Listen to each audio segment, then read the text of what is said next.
Excellent. There's always, you can always rely on the chairman or the head of the PwC or someone to think of the class for. So thank you, Mark. Thank you, Craig. And it's my great pleasure to introduce Anna Speer to you at this time. But just before I do, we usually have Chatham House rules for these lunches and breakfasts and other events that Agribusiness Australia puts on. But today we're actually live streaming Anna's presentation, particularly across the AuctionsPlus network. So what we'll do is we won't have Chatham House rules, obviously, while that's happening. But just at the end, we'll turn that off, and if there's a burning question that you think perhaps shouldn't be attributed to someone specifically, we'll give the opportunity to ask that question then. So again, once more, we'll have the presentation, we'll have time for questions, and then we will have the opportunity to move out into the other room and get coffee and nibbles out there before we finish up with the draw for the door prize. Anna Speer, come on up. The topic of the future of livestock marketing, to say the least, is futuristic, and I think that any time we're talking about the future, life gets interesting. And I won't steal Anna's thunder, because I heard her speak briefly the other day, but she'll tell you about how the forefathers of AuctionsPlus were well ahead of their time. But I think the importance of the topic shouldn't go unnoticed, and that is that livestock, feeding the world, transparent sales process, transparent logistics is a really critical part of our society and how we get our food, in other cases fibre, but in this case food to us. So it's a very important topic on how we will be doing trading livestock in the future. And Anna, in particular, is well qualified to speak on this subject, not just as the CEO of AuctionsPlus, but also the fact that she considers herself a bush girl, although she's not a bush girl. So she's been in the bush and around the bush for a long time, and had a stint with some of the iconic companies in our industry, like CPC, and worked alongside AACO, and had a significant involvement in restarting the live export market to Egypt recently. So I don't need to say much more about Anna. She probably won't tell you about the dog in her life, but if you want to talk to her about the Rhodesian Ridgeback over coffee afterwards, I'm sure she'll tell you some stories about that too. So welcome to Anna, and we look forward to seeing what you have to say.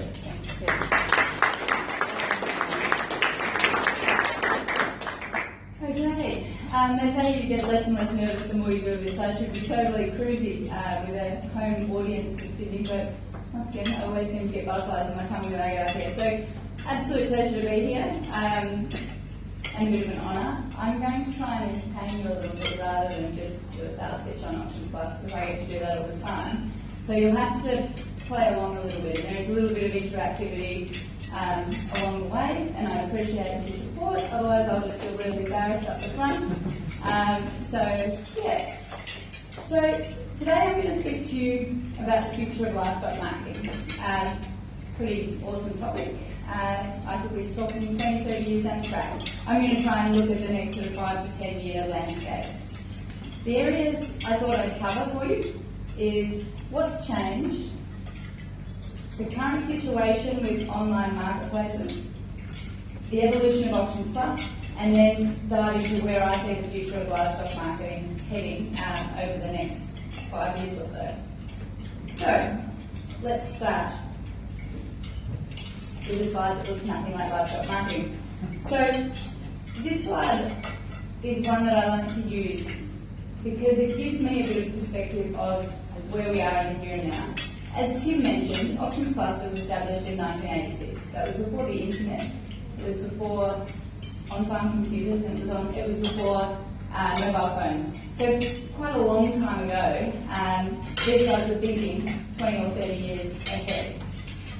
I challenge you today that we actually don't do that anymore. The tech is moving so fast that we don't talk about what's going to happen in the future, we talk about what's happening right here and now. And it was only in January that I had the awesome opportunity to spend a couple of weeks in Silicon Valley. And I found myself speeding down a highway at 130 kilometres an hour in a Tesla that was driving itself. There was no one steering the car. It was moving from lane to lane. It was pouring with rain. And needless to say, I was a little bit nervous. But what blew me away at that point in time is the text already here. It's just not evenly distributed. The dog wasn't driving the car either. I just stole that picture off the internet. The other thing that's changed more recently is how we access our data. And this is another one of my favourite slides for us to have a think about how do you currently access your data and how were they doing it 20 or 30 years ago. So this slide gives you a bit of an indication as to how long it took each one of these devices to reach 50 million users. So the telephone took 75 years to reach 50 million users. The radio, 38 years. TV, 13 years. The internet, surprisingly, 4 years. Facebook, 3.5 years. The iPod, 3 years. Twitter, 9 months. Instagram, 6 months. Angry Birds, for those that have seen it, 35 days. And who can have a guess at how long it took Pokemon Go? You know, those crazy kids running around with their phones in the streets. How long do you think it took Pokemon Go? 3 days. 3 days. It was 16 days. So 16 days to hit 50 million users. That's extraordinary. And the message I have here for you is that the ability to proliferate data is just getting faster and faster. You can download an app on the App Store now, or put one up on the store, and access a huge marketplace that was never available before. This is why, ladies and gentlemen, I believe online marketplaces are the future. Not only the future for livestock marketing, but just the future in general. And here's a few of my favourites, and we're going to dive into a couple of them, just so that we can have a look at what some of these marketplaces are doing. And as we go through it, I want you to have a bit of a think about what they all have in common. So the ones I've got up here for you are, and we might just do a quick raise of hands if you have used any of these. Gives me an indication of how tech savvy my audience is. So Airbnb, have you had someone stay in your house, or have you stayed in someone else's house? Nice, yeah, we've got a few. Uber? Yeah, everyone's sure, come on, what's happening over here on this table? AuctionsPlus. Okay, great, we've got a few sales to make here today, guys. And Amazon, are they book readers? Yep. Wool Trade. Been around for a long time. Not many people know about it. It's actually an AuctionsPlus product. Sydney Fish Markets. Anyone been to the Sydney Fish Markets and seen the Dutch auction system there? Nice. And the Dutch flower auctions. I don't know how long anyone's been there. I haven't even had the experience of getting them. Dutch flower auctions, amazing. One of the first online auctions in the world. So let's jump in and have a bit of a look at some of these online businesses. So this software update is critical. Okay, we'll see how we go. We might not have slides. So Amazon, established in 1995. It's now, initially when it was set up, it was supposed to be the world's largest bookstore, competing with your brick and mortar bookstores. It's now, everything is accessible, valued at over $300 billion, and who can tell me, so they're coming to Australia in September, who do you think is the most nervous about them coming to Australia? Coles and Woolworths. Yeah. Amazon has stated that they're going to drop the retail price of anything in the supermarkets by at least 30%. Pretty crazy. Hands up if you've used the next one. Come on, it's hard to see that, but we've got one hand up in the air, right up in the air. Great, thanks guys. So, dating in the digital world, Tinder. Lighting people's fires. This application imports your profile from Facebook and links you to people that you might like. You have an opportunity to swipe left if you don't like them, swipe right if you do. 1.4 billion swipes today is where they're sitting at the moment, and valued at about $1 billion. So they're connecting strangers together. Airbnb. Established in 2007 by three blokes who didn't know how to pay their rent. So they thought, let's rent out some space on our floor in our San Francisco home, put it up on the internet, and for $75 a night, we'll provide breakfast as well. Great business model. We all would have invested. Airbnb, in the space of 7 years, surpassed a brand like the Hilton, who's been around for 93 years, with more than 2 million rooms in 192 countries, and now valued at about $30 billion. This was an online platform where you took photos of your bedroom and put it on the internet and asked people if they wanted to come and stay. And you don't even have to not be in the house when they come and stay. Interesting. My favourite and probably the most controversial is the next one, Uber. Disrupting the taxi industry. Launched in 2010, now currently valued at $80 billion in over 544 cities in the world. They disrupted a taxi industry that had been around for 100 years. Driven by a platform where you click a button and a stranger pulls up in front of you and you're happy to get in their car. Uber is now doing $5 million rides per day globally, and DiDi, the Chinese version, is doing 11 million rides per day. That's about 27 rides per second, I believe. Quite extraordinary. And then the most important one, AuctionsPlus. I'd love to say we're at the same level of those other applications. We've been around the longest, so we're certainly the oldest. Might say something about the uptake of technology in our industry. So we've been around since 1986, and we're now the largest livestock market in Australia. We do about 400,000 head of cattle, 2.5 million sheep per annum, but more excitingly, we facilitate the exchange of over $633 million worth of livestock per annum. That's packing a pretty small punch for a business that only turns over about $5 million a year. So all of these platforms have something in common. Can anyone tell me what they think it is? Internet? Yeah, that's one of the things that they have in common. Disrupting. Good CEOs. Disrupting, yeah, good CEOs, definitely. Everyone, my chairman's in the room as well. So, and I have been telling you the rise in AuctionsPlus has been all due to me. What these platforms all have in common is they're breaking down the day-old adage of stranger equals danger. I'm going to try something that I haven't tried before. I've seen it done before, but this is where I want you guys to get a little bit involved. So they're breaking down the stranger equals danger by promoting trust and accountability. And it's a really hard feeling to understand. So I want to give you a go at actually experiencing that feeling. Give me a thumbs up if you're willing to have a crack. Yeah? Okay. So you need your mobile phones. So everyone can grab their mobile phone and hold it up in your left hand. I want you to hold up your phone in your left hand and I want you to unlock the phone. Mine's already unlocked. Now I want you to hand the unlocked phone to the person on your left. On my left. So that tiny sense.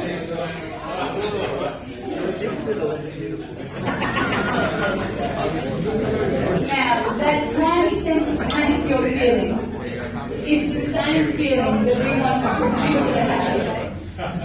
It's alright, you can hand it back shortly.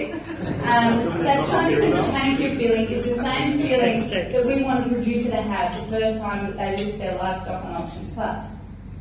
I want you to have a think about how it feels to be holding someone else's phone. You feel a little bit responsible. Can we keep it?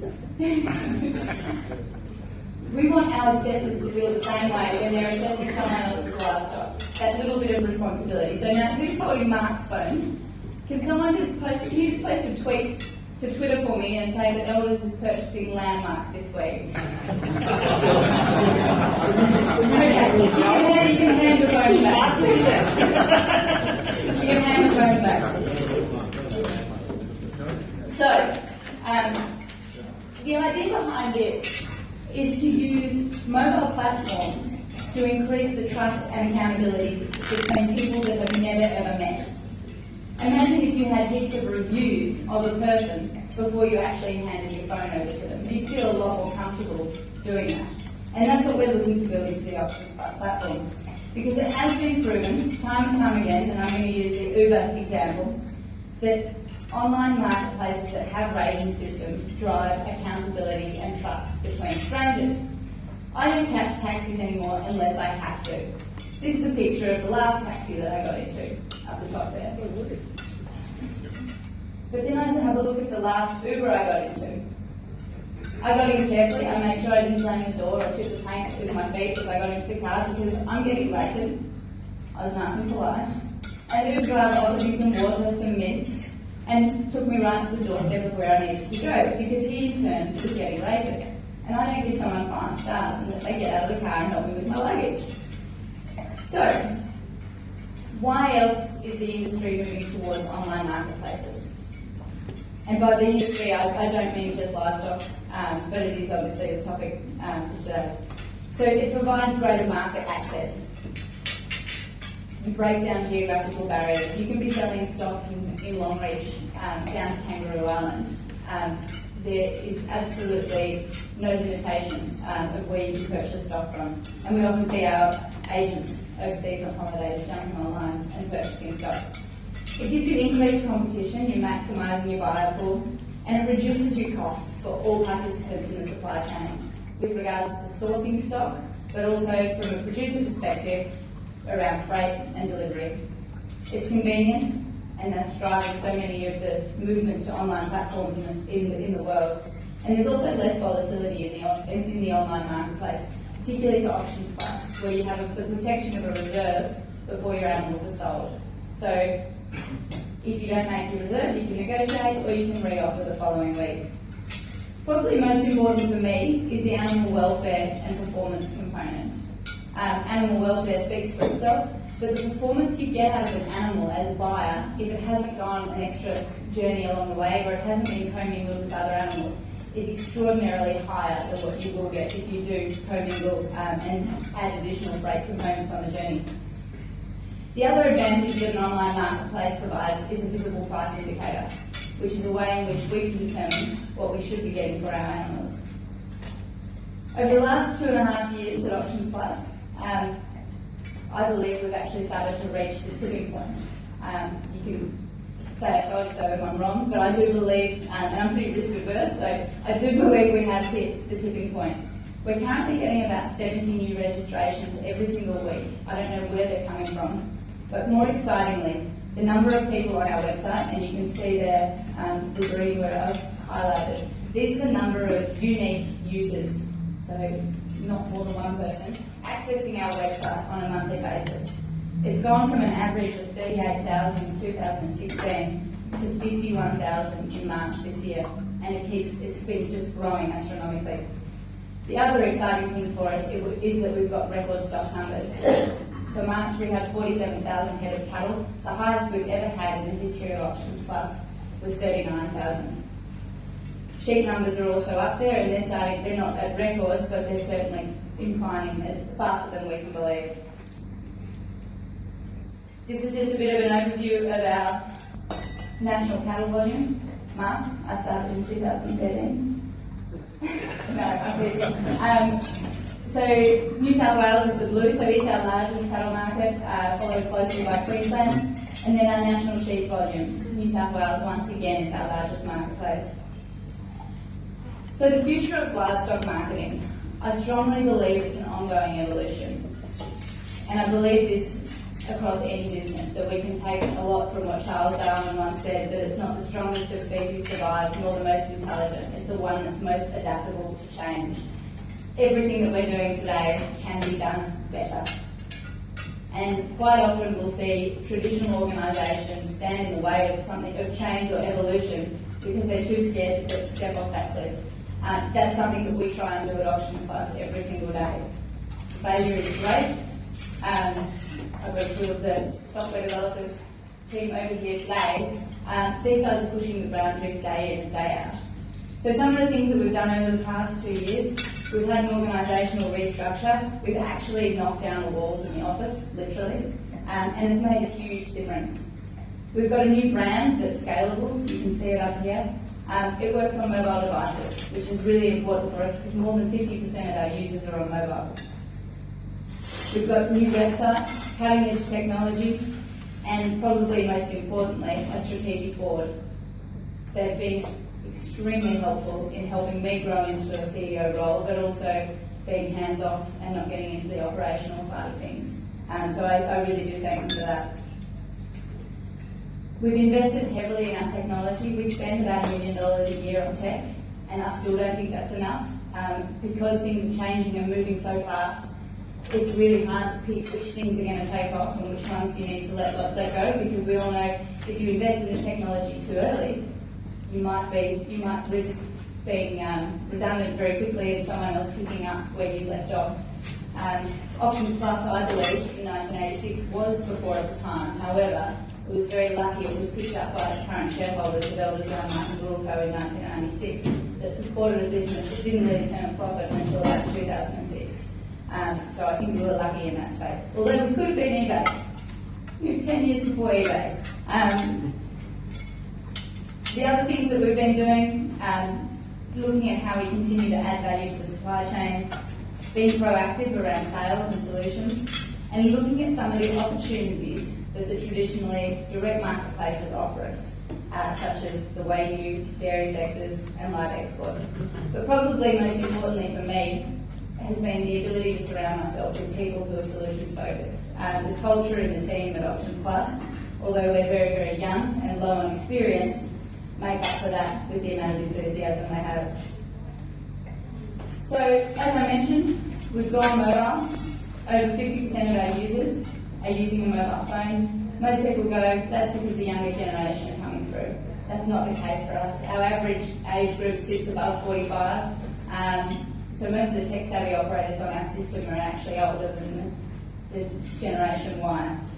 We've seen customer evolution over the past couple of years though. We've seen the livestock agents starting to move into a more marketing value-add role. Gone are the days that they can just charge an exorbitant commission and not provide value in the process. We've seen growth in the producers and the growers wanting to have access and understand how their animals are performing. And we've also seen the buyers come on board, being more open with the feedback that they're willing to provide on the assessors, but also on the livestock. We've invested a lot of time and energy into looking at sale yard interface sales. A lot of people would see AuctionsPlus as main rival as the sale yards. I actually don't see it that way at all. More than 50% of cattle traded nationally go direct without a livestock agent. The sale yards, if I don't have them, I don't have anyone else backing me in the auction system. And we also have no way to determine what the true market value of our animals are. That being said, it is pretty scary for a sale yard to let AuctionsPlus in the door, because the online value proposition that an online market provides will have people asking the questions, well, why wouldn't I just sell online? Why would I do both? And for us, it's important to look at what sort of partnerships we can put in place where we can enhance the sale yards, but they can also help us dealing with small lot sizes and things like that, which make it challenging for us logistically to provide our service everywhere. And we're focusing on disrupting direct markets where my biggest competitors lie, so the big processors and feedlotters. Most importantly, we use the auction system to determine true market value. And the best example I have of this was the wagyu revolution in 2015, which I'd love to say was my idea. It was actually just social media. A guy from the Riverina area had 16 F1 wagyu steers, and he put on social media, where do you think I should sell them? I happened to see the tweet and said, you should sell them on AuctionsPlus, not knowing what I was doing at all. At that point in time, there was no real market indicators for what the wagyu price was, because everything gets sold direct. Anyone who deals with wagyus know that they look like a pretty run-out Angus cow, so people don't sell them in the sale yards. Those niche buyers aren't there. So we put them on AuctionsPlus, and the only pricing indicator at the time we could see was 420 cents a kilo live. The first sale went off and they hit 557 cents a kilo live. I don't know what's happening to that screen, so you can get this one. Within 3 weeks, we started getting more people listing on the platform, and the prices hit 604 cents a kilo live. By December, we hit 620 cents a kilo live, and it stayed up there ever since. What we'd actually done was we disrupted a market that had been traditionally direct. I didn't have a lot of friends in the feedlot sector that week, or that month, or for the next 6 months, but I did have a lot of friends from the smaller processors and the smaller feedlotters that hadn't had access to those animals historically. What we also had was a price indicator for the wagyu market. So we tried to apply that process now to other markets that are traditionally direct. The feeder, export, prime, organic, and currently we're tapping into the dairy with our first big dairy sale at the end of this month. So, the future of livestock marketing, and for me, is all about future-proofing AuctionsPlus. We will only remain the best marketing outlet for livestock if we continue to evolve and provide value to all sides of the market. Because currently the auction system is a pain in the ass for buyers. They have to sit there for 40 minutes and might be holding something and someone will put them at the post and there's only a few cents between relationship erosion. That's one of the challenges we have with the auction system, so we're trying to look for a solution there. The other things that we're investing in is ecosystems. How can we bring more people to the table? How can we collaborate with the right people? How can we provide them with choice, selling spot or forward? We're looking at big data. We've got 30 years of it and we've never wanted to let anyone else have access to it. And we're starting to work through that process now. We know it's valuable, but we have no idea how to monetize it and what to do with it. And I think the first step for us is actually to put it back in the hands of our customers and look at how they can use it. We're looking at how we remain scalable. All this growth has been fantastic, but it has caused some little explosions along the way. And how we can build a platform that's robust and future-proofed. Everyone can build a platform and can build it cheap. But if you want it to last for a long time, you want to be able to build on top of it, you have to build it well. As I mentioned before, we're focusing on trust and relationships and trying to bring that into our industry. And Tim mentioned earlier that one of our challenges across the industry is communication, both internally and externally, and that's something I think we've got an opportunity to provide support around. We're looking at feedback and how we can get buyer feedback, animal performance feedback, and put that back in the hands of our customers. And cybersecurity, we're not too sure what we need to do there yet, but it's certainly high on the list of priorities. And so we've started building dashboards for our customers to log into, producers, agents, buyers, to look at their stock performance, look at their clearance rates, look at how people rate them. It's not always good, and that's certainly making a difference. So, ladies and gentlemen, I believe the future of livestock marketing will be a model that combines the auction system with direct feedback loops. It must look after all of our customers, and that includes producers, buyers, agents, and most importantly, animals. It must promote trust, accountability, and relationships, and it must deliver choice and flexibility. So if anyone has any ideas of exactly how I build that right now, I'd love to hear from them. But if I can leave you with 4 things at the end of today. Online marketplaces are the future of livestock marketing. Evolution is critical, and it doesn't stop. You can always pick that up. Rating systems build trust and accountability, and the technology is already here. How are you going to use it? Thank you very much.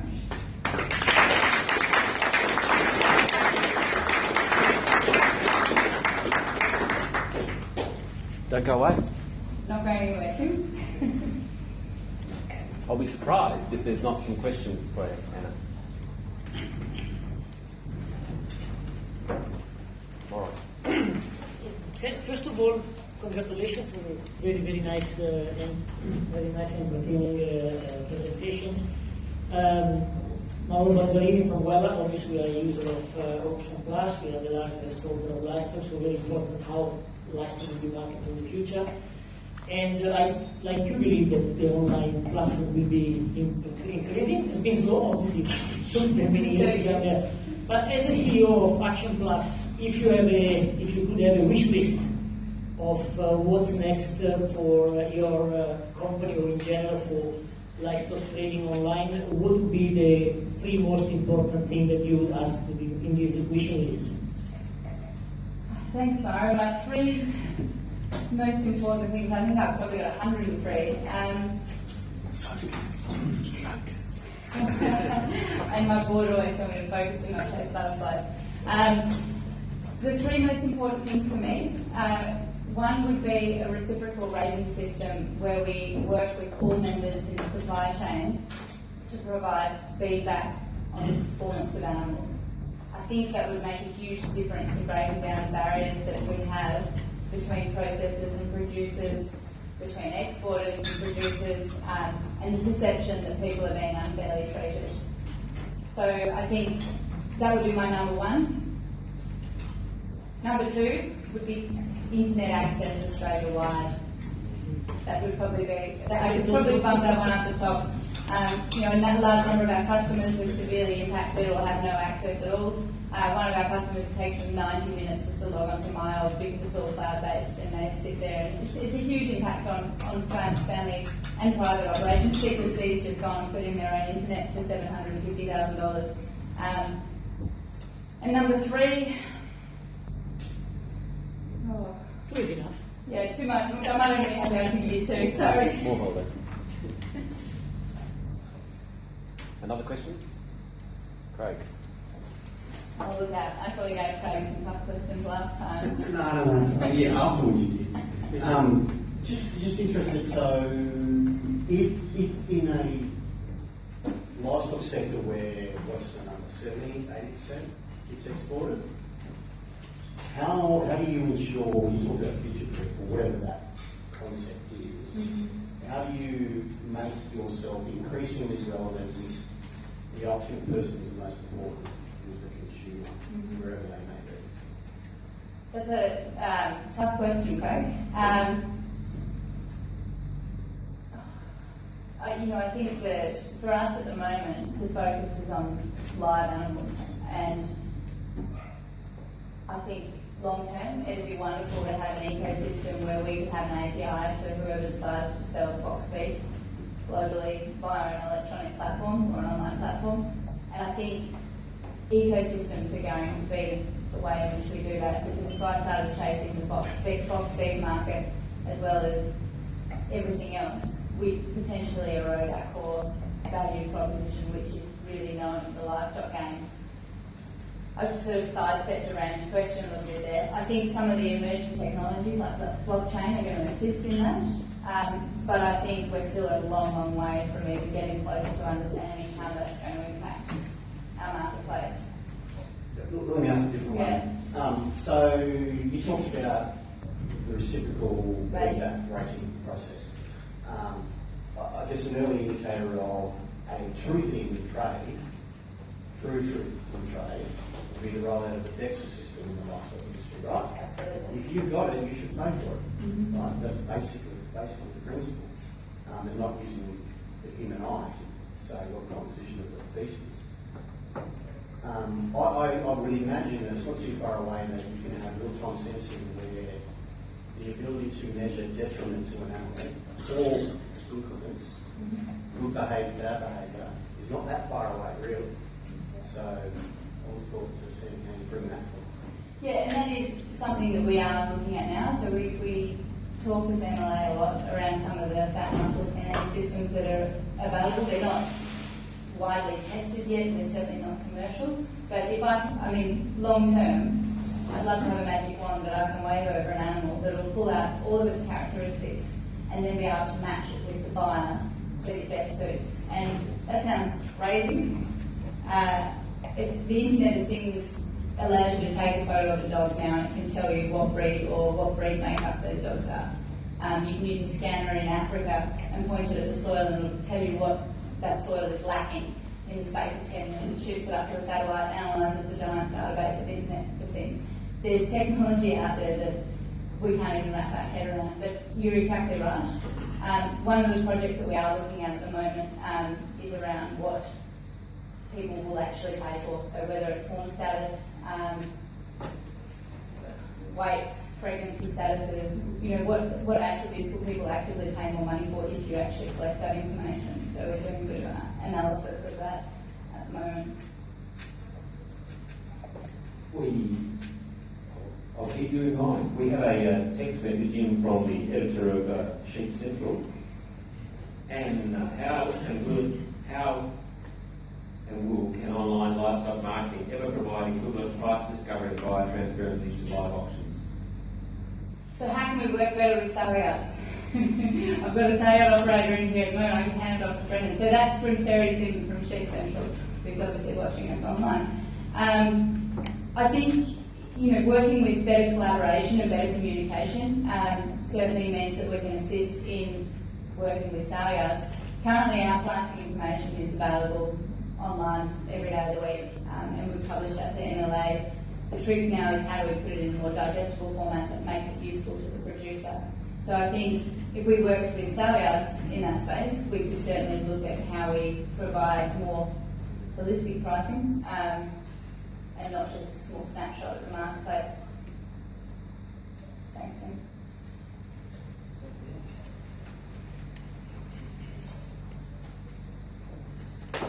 Anna, thanks for your presentation. It was really good. I'm wondering, you've had such fantastic growth over the last couple of years. Is there plans for an international expansion, and if not, why? And could you shed some light on that for us? Thanks for your question, Adam. We have looked at international markets. New Zealand would be one that we'd be really keen to step into. The landscape over there is very similar to the Australian supply chain, so our system would quite easily pick it up and plonk it down in New Zealand. We often get phone calls from places like Zimbabwe, South Africa, South America, and we could certainly look at customising the system to work over there. I think the challenge you would face, even in New Zealand though, is you need to have local knowledge and you need to have people on the ground, and I don't think that can be underestimated, particularly in our industry of agribusiness, where the relationship is absolutely critical. So if we went outside of Australia, I think we really need to consider how we go about doing that, who do we partner with, and how do we make sure we have that local knowledge on the ground, because I guarantee you they'll do it differently. They do it differently between Western Australia and Eastern Australia. If I go over to WA and say, this is how we do it over East, I get booed out of the state. So I think that would be something we need to consider. But I think everything that we're building in the platform now is certainly making ourselves, putting ourselves in a position where we could tap into global marketplaces. Is there another question? There's two. Oh, look out. Jay Horton, Strategic Partners. Great talk. Thanks, Anna. My question is about market efficiency, and through your data, what can you tell us about the timing of sales of malted cattle? Are they optimised, if you like, for the seller? And the other part of this market efficiency is we still seem to trail what happens globally. So there'll be pockets of inefficiency where prices in parts of Australia, Tasmania, wherever, are not catching up with global developments which will ultimately drive their prices. Okay.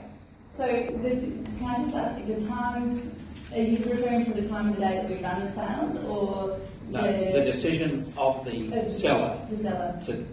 What does your data tell us about their ability to time the sale? No, it tells us that Australian farmers and agents are doing all sorts of different things. I don't think we could pull a trend out there that would tell us explicitly that people are working well with the market. We can tell you when the market's on the rise and on the decline. More recently, we've started doing forward contract sales over the last 18 months, and we've found that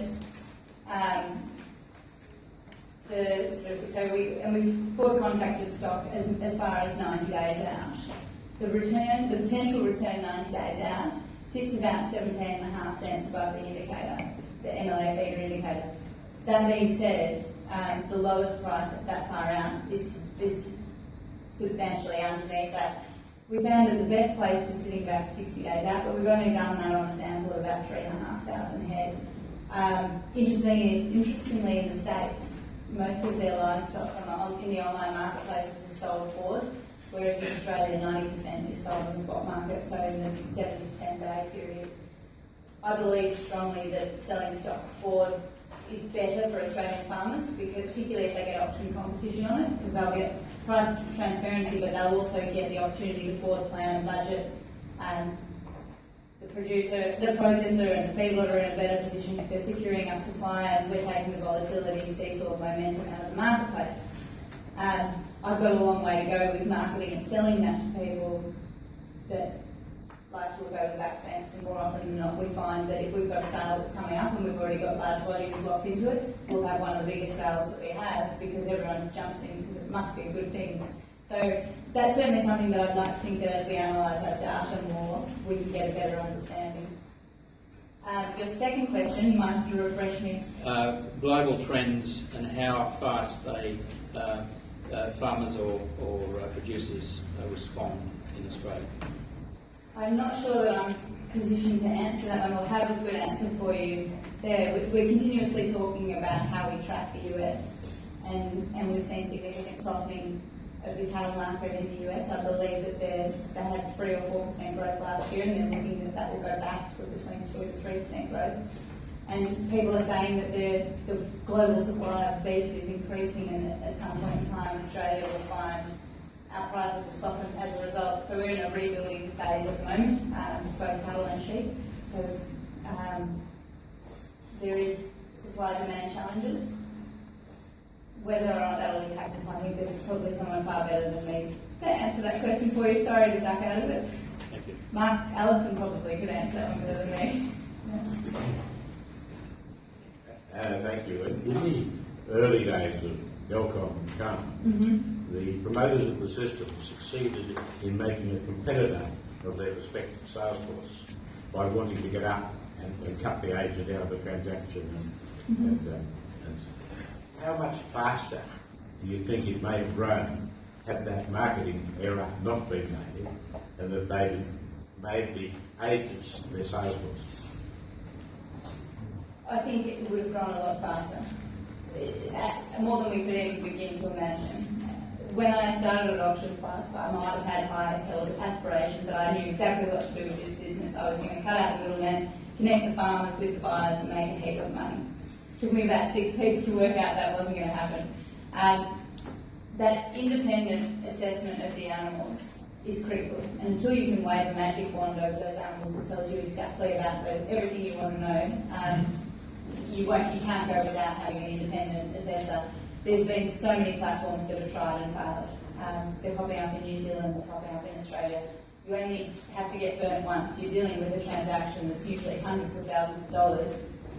If you buy merino sheep and Dorpers turn up to your doorstep, you're not going to be happy about it. And usually the people that have set those platforms up haven't even begun to think about how they manage that. So that arbitration process is critical for us. But I think, if they hadn't made that mistake, the uptake would have been faster. I do believe though that sort of 96, 97 with the advent of the internet and it becoming more normal to have a computer at home has probably driven that. If we had more accessibility of data, AuctionsPlus probably would have been bigger than it is now back in the early 90s. Thank you. Perhaps we'll take the last question also from Terry Sim, the editor of Sheep Central. AuctionPlus has no doubt been following closely the development of the proposed AWI wool exchange portal. AuctionPlus has its own online AP wool and wool trade platforms, but how do you see wool marketing developing in Australia, and what will the WEP, WEP and AuctionPlus play in this? Controversial question. I'm not sure when it should be live streamed this time. No.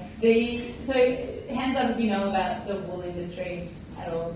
Yeah, a little bit of trouble. Okay, so just a high level, AWI, so the Australian Wool Innovation Group, have decided to investigate and build a wool exchange portal, which was to provide greater visibility across the wool marketplace. AuctionsPlus has been trading wool online. I'm not sure if it was from 1986, but for quite a long time. And we have a bid and offer board called Wool Trade, which is very well used, and we have an AuctionsPlus wool system, which is not very well used. How are we going to contribute? We spend a lot of time working with those guys. Not so much now. I think they're going to go it alone and build their own system, which is great. I would probably challenge the use of growers' dollars. That that's the most wise way to spend it, because we already have a platform that exists, and the problem with the platform that exists is not that it doesn't work.